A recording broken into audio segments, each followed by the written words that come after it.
اللہ الرحمن الرحیم نحمدہ ونصلی علی رسولہ الکریم اما بعد تیری رحمتوں کا دریا سر عام چل رہا ہے، تیری رحمتوں کا دریا سر عام چل رہا ہے، مجھے بھیک مل رہی ہے، میرا کام چل رہا ہے، تیرے نام کا وظیفہ میری زندگی کا حاصل، تیرے نام کی بدولت میرا کام چل رہا ہے۔ آج کے اس جلسہ اظہار تشکر کے صدر محترم الحاج یونس عیسیٰ صاحب، آل انڈیا مجلس اتحاد المسلمین کے قومی صدر میرے محسن اور مشفق رہنما بیرسٹر اسد الدین اویسی صاحب، میرے بھائی امتیاز جلیل صاحب، جعفر حسین معراج صاحب، ناصر صدیقی صاحب، ڈاکٹر خالد پرویز صاحب، عبد المالک یونس عیسیٰ صاحب، یوسف الیاس صاحب، جمیل سیٹھ زروالا صاحب، شفیق رانا صاحب، صوفی انیس قادری صاحب اور اسٹیج پر تشریف فرما معززین شہر، میرے بزرگوں، دوستوں، ساتھیوں اور گھروں میں بیٹھی میری باعزت باوقار ماؤں اور بہنوں،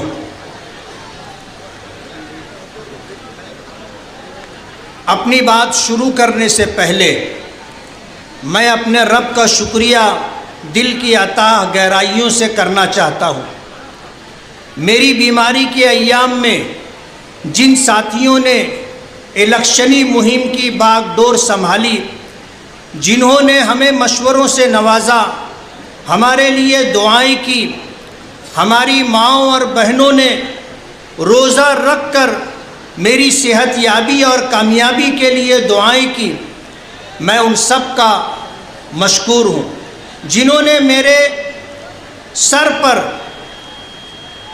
میرے کام کاج پر، میری شخصیت پر بہتان اور الزامات کی بارش کی، میں ان کا بھی شکر گزار کہ ان کی اس درو گوئی اور جھوٹ سے میرے بہی خواہوں، ہمدردوں اور چاہنے والوں میں مزید جوش پیدا ہوا اور وہ میری کامیابی کے لیے تن من دھن سے جٹ گئے۔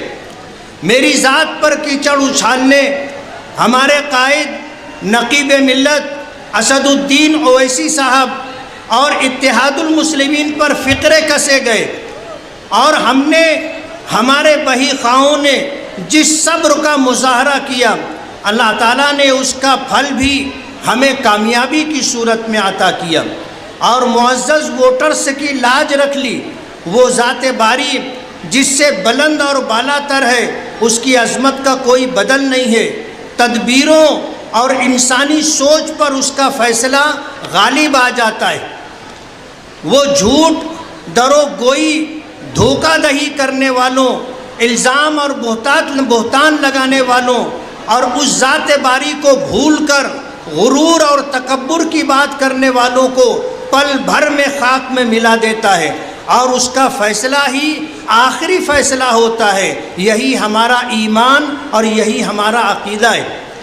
ظالم حکمرانوں اور ظالم شخصیات، نافرمان اور مغرور قوموں کا حشر ہمارے سامنے ہے۔ ملک کی موجودہ سرکار اور عدلیہ کے طرز عمل پر ملک بھر میں تشویش کا ماحول ہے۔ ایسے میں آپ نے مجھے کامیاب کر کے ایوان بالا میں مسلم مسائل پر ببانگ دہل آواز اٹھانے والے نقیب ملت اسد الدین اویسی صاحب کو حوصلہ دیا ہے۔ ان کے رفقا نے شہر مالیگاؤں آ کر میرے لیے ووٹ طلب کی، اور ساتھ ہی مقامی ذمہ داران نے سر دھڑ کی بازی لگائی۔ میں ان کا شکریہ کیسے ادا کروں، الفاظ نہیں ہے۔ میں سب کا نام نہیں لے پایا، کیونکہ اگر کوئی نام چھوٹ گیا ہے تو مجھے افسوس ہوگا، اور جن کا نام چھوٹ گیا انہیں بھی دکھ ہوگا۔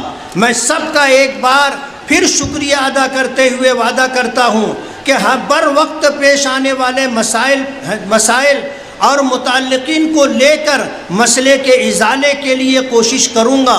ہمارے قائد مرکز میں وقف و ترمیمی ایکٹ ہو اور مساجد کے حساس مسئلے ہوں، آواز اٹھا رہے ہیں، انہیں ہم طاقت پہنچائیں گے، اور شہر کے مرکز سے جڑے مسائل پر بھی ہم انہیں آگاہ کرتے رہیں گے انشاءاللہ۔ میں اپنے تمام ہمدردوں، بہی خواہوں اور خصوصاً نوجوانوں اور اپنی ماؤں اور بہنوں سے کہتا ہوں کہ ابھی شکست کھانے والے آپ کو تنگ کر کے، چھیڑخانی کر کے ماحول خراب کرنے کی کوشش کریں گے۔ آپ لوگ صبر و تحمل کا مظاہرہ کریں، کسی سے ڈرنے کی کوئی ضرورت نہیں، ہم ہیں نا، ہمارے ساتھ اللہ کی مدد ہے۔ ہم ایک ایسی ٹیم تیار کرنے کا منصوبہ بنا رہے ہیں جس میں شہر کے ہر حصے سے ایسے افراد کو شامل کیا جائے گا جو آپ پر آنے والی افتاد کا سد باب کرنے کے لیے ہمہ وقت حاضر رہیں گے۔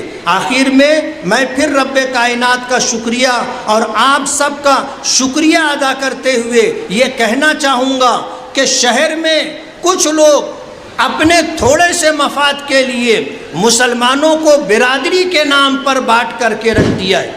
میں برادری والوں سے پوچھنا چاہوں گا کہ انہوں نے آج تک آپ کو کیا دیا ہے؟ ہم مسلمان ہیں اور ایمان کی نسبت سب سے بڑی نسبت ہے، اور ایک ایمان والا دوسرے ایمان والے کے لیے بھائی ہوتا ہے۔ اگر مشرق میں کسی ایمان والے کو کانٹا چبھے تو مغرب میں رہنے والے ایمان والے کو اس کی تکلیف محسوس ہونا چاہیے۔ آج تھوڑے سے مفاد کے لیے، ایک الیکشن میں کامیابی کے لیے پورے شہر کو برادری کے نام پر تقسیم کر دیا گیا۔ کیا ملا؟ آج لوگ ایک دوسرے سے نفرت کر رہے ہیں اور ایک دوسرے کو حقارت کی نگاہوں سے دیکھ رہے ہیں۔ یہ بہت دکھ کی بات ہے۔ ہم مسلمان ہیں۔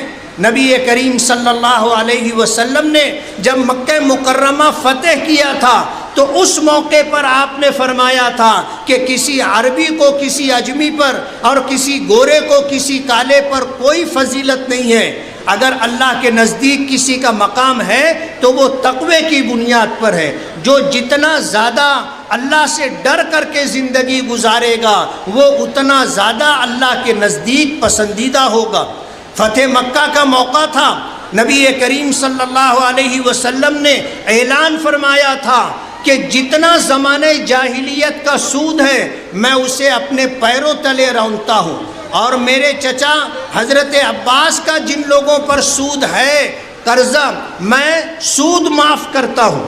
حضرت عباس رضی اللہ تعالی عنہ کو جب اس بات کی خبر ہوئی تو حاضر خدمت ہوئے اور عرض کیا کہ میرے آقا، آپ نے میرے قرض خواہوں پر میرا جو سود تھا اسے معاف کیا ہے۔ میں آپ کو آپ کی موجودگی میں اللہ کو حاضر اور ناظر جان کر کے یہ اعلان کرتا ہوں کہ آپ نے سود معاف کیا ہے، میں اصل رقم بھی معاف کرتا ہوں۔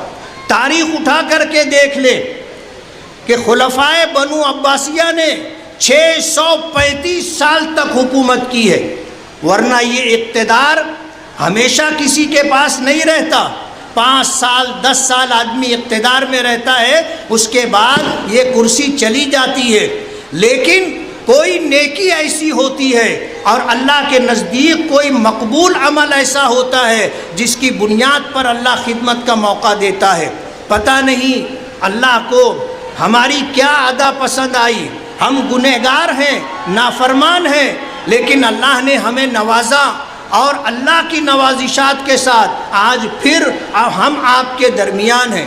میں اللہ رب العالمین کے شکریہ کے ساتھ آپ کا، تمام مالیگاؤں کے لوگوں کا، اپنی تمام ماؤں اور بہنوں کا، اپنے نوجوان رفقا کا، اور خاص طور پر میری بیماری کے دنوں میں جن لوگوں نے الیکشن کی باغ دور سنبھال کر کے رکھی تھی، دل کی اتھاہ گہرائیوں سے میں ان کا شکر گزار ہوں۔ میرے پاس ان کی شکر گزاری کے لیے الفاظ نہیں ہیں، اور ان کے احسان تلے میں ہمیشہ دبا رہوں گا۔ ان کے احسان کا بدلہ چکایا نہیں جا سکتا۔ میرا پروردگار اس کا صلہ دے گا، اور مجھے امید ہے کہ انشاءاللہ ہمارے یہ رفقا شہر کی تعمیر و ترقی کے لیے اور شہری مسائل کو حل کرنے کے لیے اور قوم و ملت پر آنے والے مسئلوں کو دور کرنے کے لیے اور حل کرنے کے لیے میرے ساتھ رہ کر کے کوشش کرتے رہیں گے۔ کہتے ہیں کہ نیت اچھی ہو تو منزل آسان ہو جاتی ہے۔ انشاءاللہ ہم نیک نیتی، ایمانداری اور دیانتداری کے ساتھ اپنی ذمہ داریوں کو پوری کرنے کی کوشش کریں گے۔ اللہ تعالی ہمارا حامی اور مددگار ہو۔ وآخر دعوانا ان الحمد للہ رب العالمین۔